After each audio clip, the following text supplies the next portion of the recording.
हाँ, good morning छात्रों। हाँ, कल हमने गांव शहर यह कविता पढ़ी है।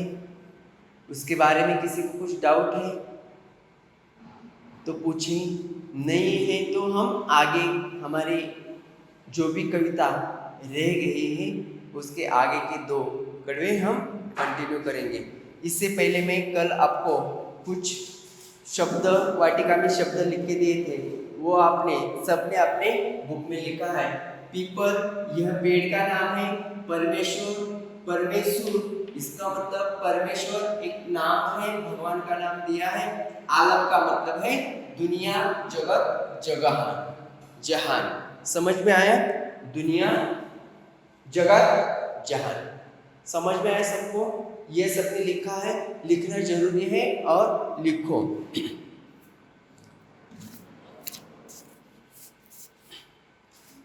हाँ, तो पहले जैसे कि मैंने पढ़ी है कविता, फिर भी आज आपके सामने फिर से मैं दोहराना चाहता हूँ। फिर से आप एक बार सुनिए। लास्ट टू स्टांजा, दूसरा वाला परिचय देखिए, ठीक है। सेकंड लास्ट और लास्ट वाला दोनों स्टांजा हम कंटिन्यू करेंगे। इसमें किसी को कुछ डाउट है तो बता सकते हैं। कवि प्रदीप शुक्ल की यह गांव शहर कविता है। Yes, okay. सुर सरतिया,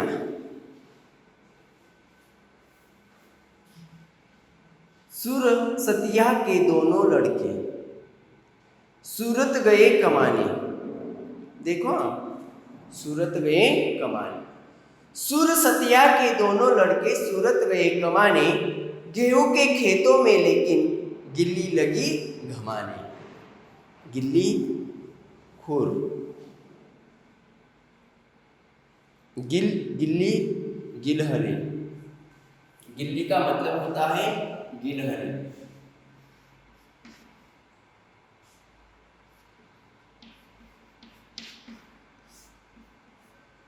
गिलहरी,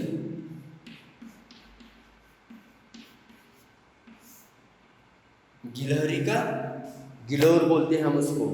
वो क्या होता है? ऐसा होता है। इसको आगे हम जब भी हमारे गांव का मेला होता है तभी उस गांव में वो गिलोर मिलता है हमें। तो हम क्या करते हैं? वो गिलोर लेते हैं, उसको क्या करते हैं? पंछी की शिकार करने के लिए उसका उपयोग किया जाता है। तो उसी तरह कवि कहते हैं, कवि ने कहा कि गिल्ली, गिल्ली का मतलब गिलहर, गिल्ली का मतलब गिलहर होता है। तो सूर सतिया के दोनों लड़के सूरत गए कमाने, गेहूं के खेतों में लेकिन गिल्ली लगी घमाने। देखो, बहुत अच्छा इस प्रस्तुत काव्य को बहुत अच्छा वर्णन किया है कवि। इस प्रस्तुत काव्य पंक्ति में बहुत अच्छा काव्य पंक्ति में बहुत अच्छा वर्णन किया है। कवि कहता है कि शहर की सुरसुरतिया के दो लड़के, सुरसुरतिया के दो लड़के थे और जो कमाने के लिए सूरत चले गए। सूरत किस लिए फेमस है? सूरत कपड़ों के लिए फेमस है। सूरत कहाँ पे है? Gujarat. Yes, right no? Yes, कहाँ पे है? गुजरात में। सूरत यह शहर है। सूरत में सुरसतिया के दो लड़के सूरत गए हैं, इसीलिए कमाने के लिए गए हैं। ऐसे चले गए सूरत। ऐसे में खेत खाली पड़े हैं और गिलहरियों को भी अन्न दे के दाने के नाम पर सिर्फ तेज धूप ही नसीब हो रही है। कवि कहते हैं कि ऐसे में खेत खाली पड़े हैं और गिलहरियों को भी अन्न के दाने के नाम पर सिर्फ तेज धूप ही नसीब हो रही है। गिलहरी को मीन्स कमाने के लिए खेत गए हैं, वहां पे कमाने के लिए गए हैं, परंतु वहां के खेत खाली पड़े हैं और गिलहरी जो है उनको भी अन्न दाने का नाम पर सिर्फ तेज धूप नसीब है। उधर कमाने के लिए गए थे पर वहां पे क्या था, पूरा धूप ही धूप था। कवि के अनुसार धन कमाने के लिए शहर चले जाने से खेती का काफी नुकसान हो रहा था। मीन्स वो चले कमाने के लिए गए और क्या हो गया कि पूरा धन, कवि के अनुसार धन कमाने के लिए शहर चले जाने से खेतों की काफी नुकसान हो रहा था। और सही है, गांव में जो खेत था उस खेतों में जो भी अनाज तैयार होता था, धन कमाने वाले थे वही लोग शहर चले गए तो खेत में कौन अनाज उगाएगा। इसलिए पूरा खेत क्या हो गया था, सूना हो गया था, खाली पड़ा था। इसलिए कवि कहते हैं कि कवि के अनुसार धन कमाने के लिए शहर चले जाने से खेतों का काफी नुकसान हो रहा है, पैदावार घटने लगी है, अन्न की कमी का प्रभाव भी अब साफ साफ दिखाई देने लगा है। सही है, कवि कहते हैं कि घमाने का मतलब, घमाना मीन्स धूप खाना, घमाना धूप खाना।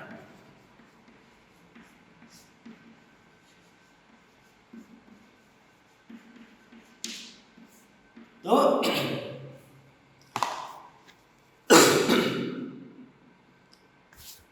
काफी नुकसान हो रहा था, किसका, खेती का। अरे सब शहर चले जाओगे, खेती कौन करेगा, अनाज कौन उगाएगा, खाने को कौन देगा, अपने आप मट्टी खाओगे, नहीं, ऐसे कभी नहीं होता है।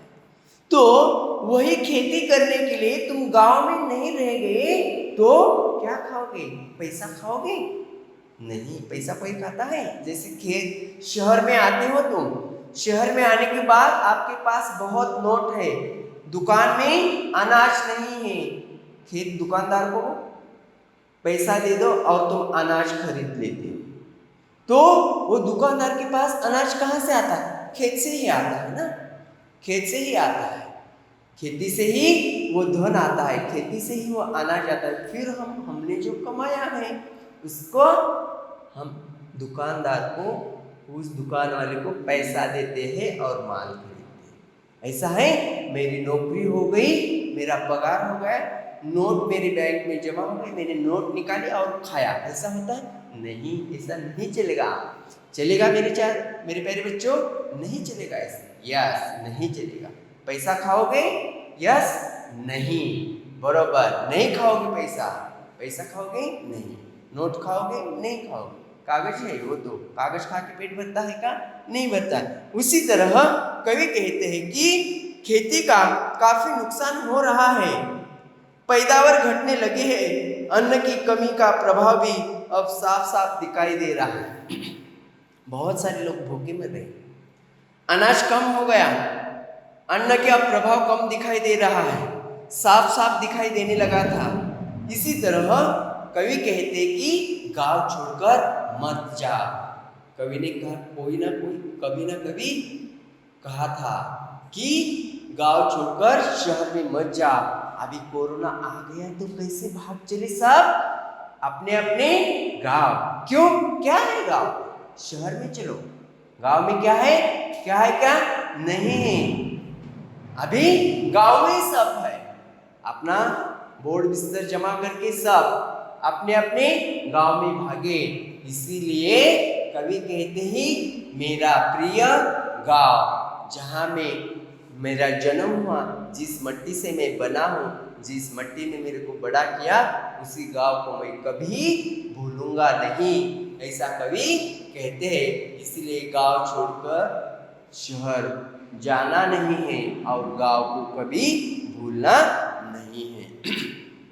आगे देखो, लास्ट वाला समझ में आया सबको, यस, तेरे को समझ में आया, यस और नो आया, ओके।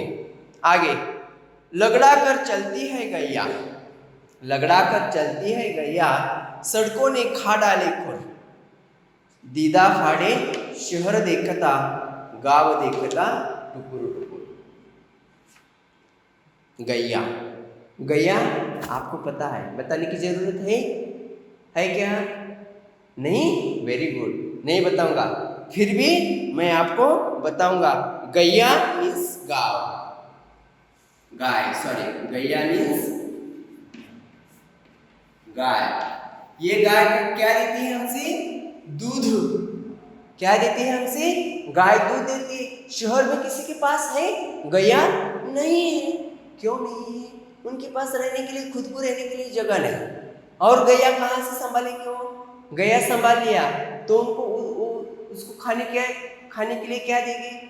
नोट नहीं, अनाज नहीं, सब्जी नहीं चलेगी, उसको बहुत सारा लगता है। तो वह गैया का खाना कहाँ से आता है? खेती से आता है। गैया का खाना कहाँ से आता है? खेती से आता है। इसीलिए कवि कहते हैं, लंगड़ा कर चलती है गैया, सड़कों ने खा डाले सुर। दीदा फाड़े शहर देखता, गाँव देखता टुकुर टुकुर। गाँव देखता टुकुर टुकुर। देखो बहुत अच्छा, इस प्रस्तुत काव्य पंक्ति में कवि ने बहुत अच्छा वर्णन किया है। कवि कहता है कि गांव में बनी पक्की सड़कों पर चलते चलते गायों के खुर अर्थात नाखून घिस गए हैं।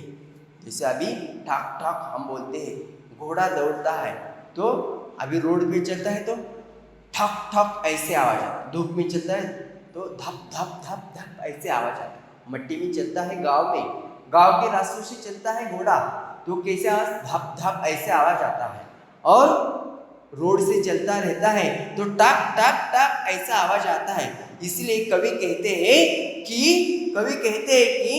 गांव में बनी पक्की सड़कों पर चलते गायों का खूर का मतलब नाखून, गाय के पैर के जो भी नाखून होते हैं वो नाखून अर्थात घिस गए हैं। वो नाखून क्या हो गए? अर्थात घिस गए हैं। इसीलिए उस गैया को चलने के लिए भी बहुत तकलीफ होती है। गैया को चलने के लिए भी बहुत तकलीफ होती रहती है।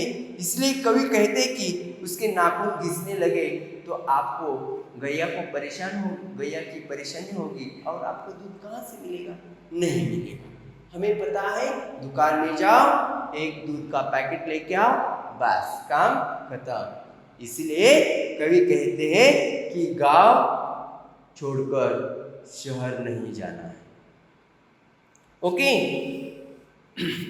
लंगड़ा कर चलती है गैया, सड़कों ने खा डाले सुर। इससे उन्हें तकलीफ हो रही है, गैया को तकलीफ हो रही है और वो लंगड़ा कर चलने लगी है। उसके पैर थक गए हैं क्योंकि उस रोड से वो कभी नहीं जाती। गैया किधर जाती है? नदी, नालों, खेतों, बागों में अपना खाना खाने के लिए। क्या खाती है वो? ग्रास खाने के लिए। वो क्या करती है? ग्रास खाने के लिए किधर जाती है? खेत में। शहर में होता है कि ग्रास नहीं होता है।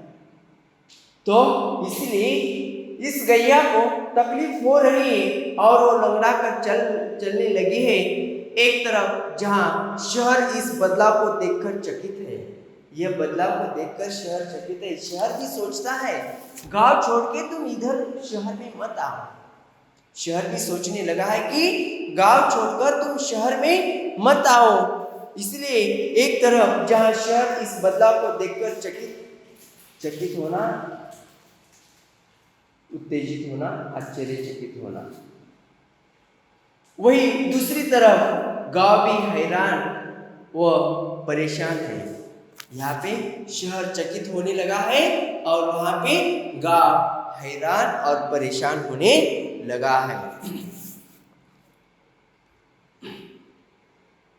कवि के अनुसार गांवों के शहरीकरण से गांव में ढेरों बदलाव देखने को मिल रहे हैं। कवि के अनुसार सही है।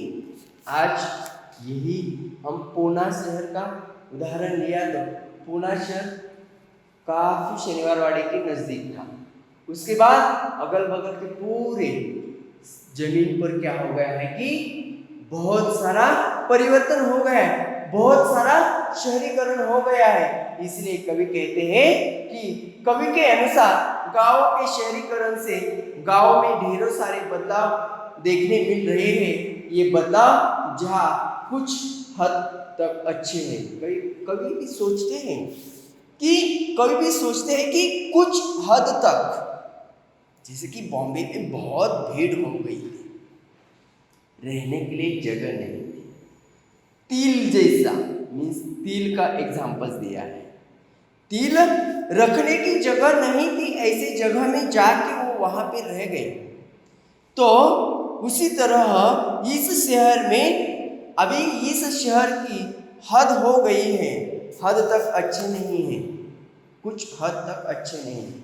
जब तक ठीक है तब तक ठीक है, एक बार शहर बिगड़ गया तो बिगड़, वही उन्हें उनके कुछ प्रतिकूल परिणाम भी दिखाई दे रहे हैं।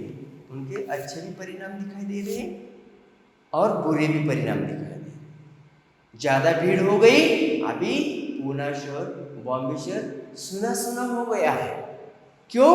कि सब अपने अपने गांव भागे हैं। उसी तरह इन बदलाव के कारण धीरे धीरे गांव की पहचान भी खत्म होते जा रही है। तो कवि कहते हैं कि ऐसा चलने लगा तो क्या हो जाएगा कि इस गांव के लोगों की पहचान कम होती जाएगी और धीरे धीरे लोग अपने अपने गांव को भूल जाएंगे। ऐसा इस प्रस्तुत काव्य में कवि ने कहा है।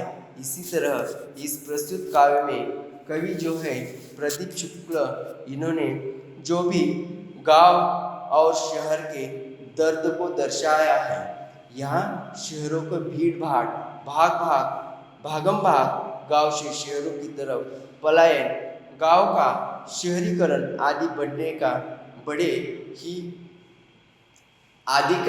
बड़े ही मार्मिकता से उदाहरण दिया है। इसका सही तरीके से, सही ढंग से इन्होंने वर्णन किया है। यहाँ पे हमारा यह गांव और शहर, यह काव्य खत्म हो गया है। यह कविता यहाँ पे खत्म हो गई है। आज हम यही खत्म करेंगे, यही आगे हम अगला लेसन देखेंगे। यहाँ तक समझ में आया सभी को? किसी को कुछ डाउट है तो बता सकते हो, जिसको डाउट है बताओ। ओके। मौसम और एक शब्द लिखो, मौसम, ऋतु,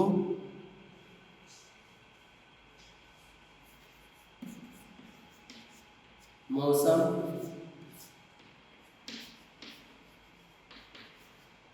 ऋतु, सड़क, मार्ग,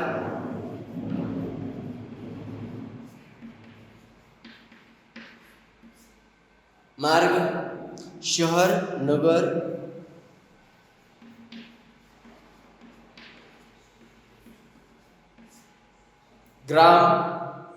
गांव, ग्राम,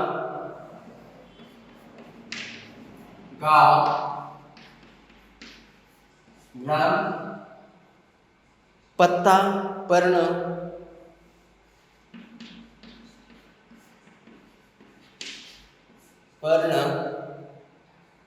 रात, निशा,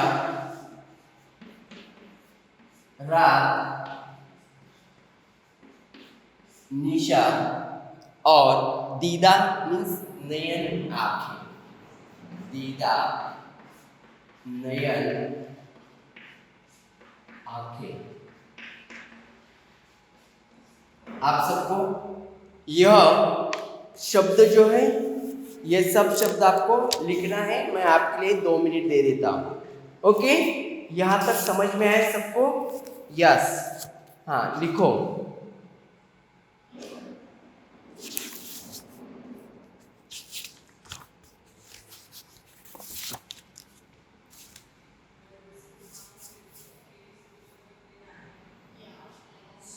यस, हो गया? मैं रफ कर रहा हूं।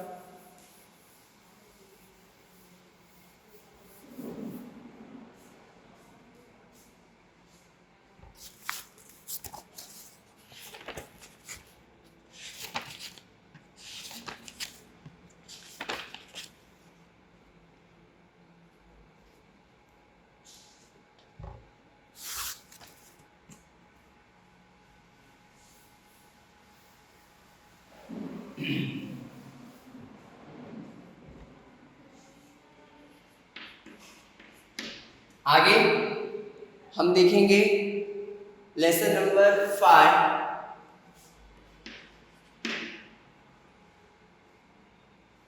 मधुबन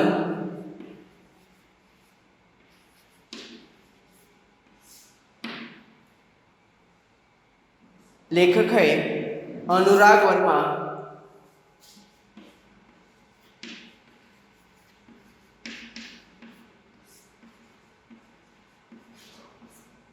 अनुराग वर्मा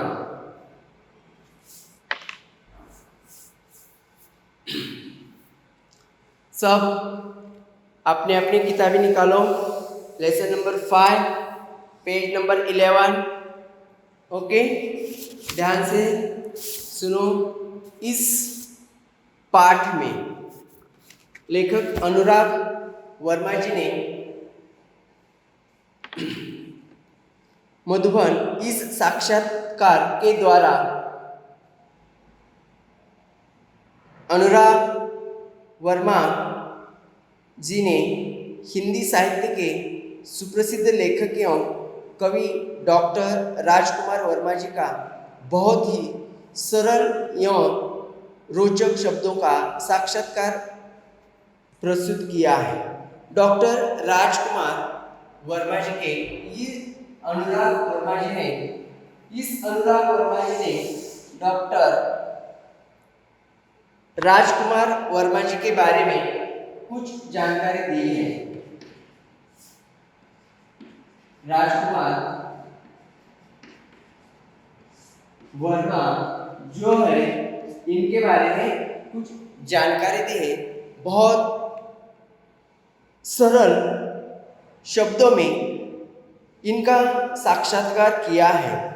मधुबन के बारे में मैं आपको कुछ जानकारी देनी चाहता हूं। पहले वो आप ध्यान से सुनिए। मधुबन यह क्या है? एक साक्षात्कार है। क्या है? एक साक्षात्कार है। इसमें लेखक अनुराग वर्मा जी ने डॉक्टर राजकुमार वर्मा जी से काव्य, प्रेरणा, लौकिक, पारलौकिक, प्रेम, देश की राजनीतिक स्थिति आदि पर प्रश्न पूछे।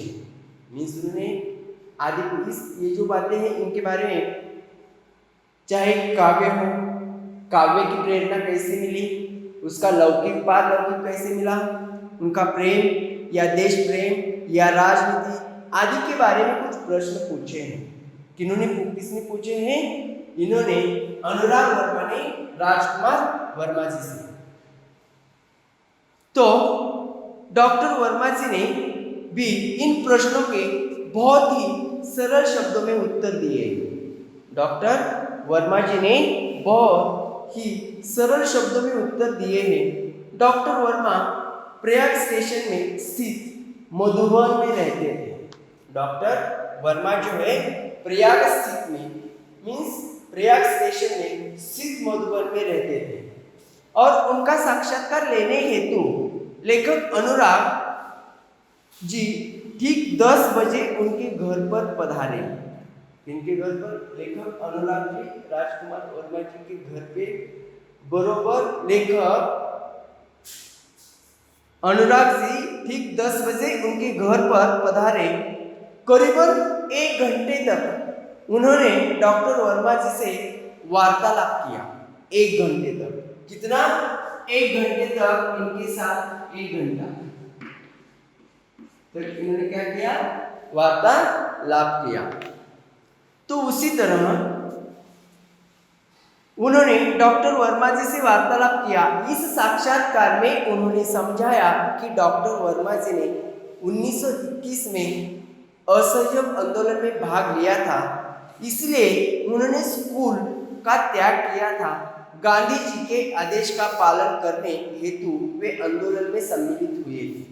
उस वक्त वे सिर्फ 15 वर्ष के थे। देखो, जैसे कि हमारा 10th का 9th का ईयर होता है, उसी साल में वह 15 वर्ष के थे।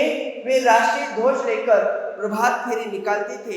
उसी समय उन्होंने देश प्रेम की भावना व्यक्त करने वाली अपनी पहली कविता लिखी थी। हिंदी प्रेम के कारण वे मध्य प्रदेश से उत्तर प्रदेश में आ गए थे।